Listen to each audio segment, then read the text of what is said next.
நம்ம வார்த்தையை கேட்காமல் அடித்து துன்புறுத்தியும் அநியாயத்தை அகர்மத்தை கொண்டுட்டு இன்று அனாதையாக தனிமரமாகி யாருமற்ற பாவியாகி நடுத்தெருவில் இந்த நகலத்தில் வந்து நிற்க விதியாச்சு. நாம் என்ன செய்ய போகிறோம்? ஒன்றும் புரியவில்லையே.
யாதொரு குறையில்லாமல் எங்களை வளர்த்து திருமண நாள் மனமுடித்த நாள் முதல் ஒரு நாளும் அவரை பிரிந்து நான் இருந்ததில்லை. என்னை விட்டு அவர் பிரிந்ததும் இல்லை. ஆனால் இந்த நிலை ஏற்பட காரணமாகி பெண் புத்தி பின் புத்தி என்று சொல்வார்களே, நம்மால் இந்த நிலைமை ஏற்பட்டு விட்டதோ, தெய்வ செயலோ நம்ம படைத்த பிரம்மன் செயலோ ஒன்றும் புரியவில்லையே.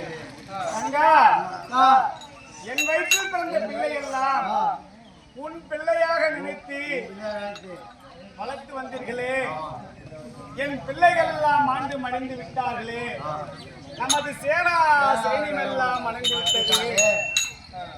எத்தனை தூரம் எடுத்து சொல்லி கேட்கவில்லையே. தங்கா, சொல்லக்கா.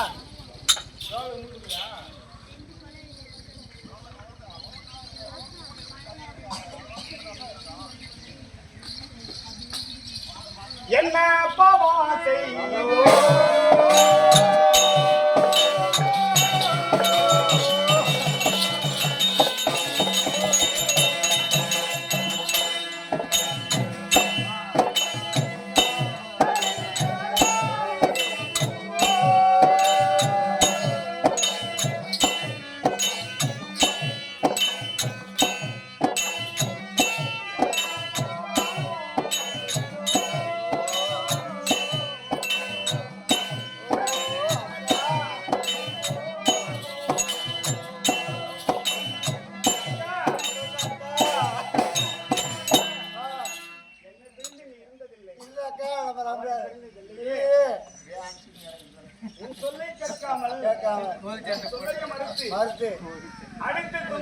துன்புறுத்தி அந்த வன்னியனும் பணியவில்லை, காமாட்சி பாதத்தையும் பணியாமல் இந்த உலகமே போற்றும்படியாக ஆட்சி செய்து இந்த நடுத்தெருவில் விட்டு விட்டாரு.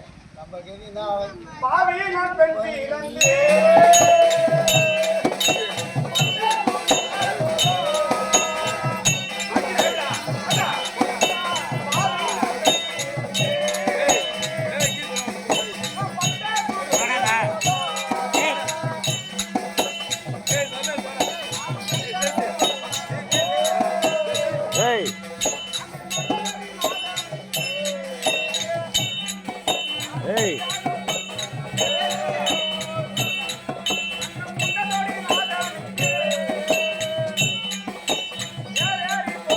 ரெண்டு பேரும்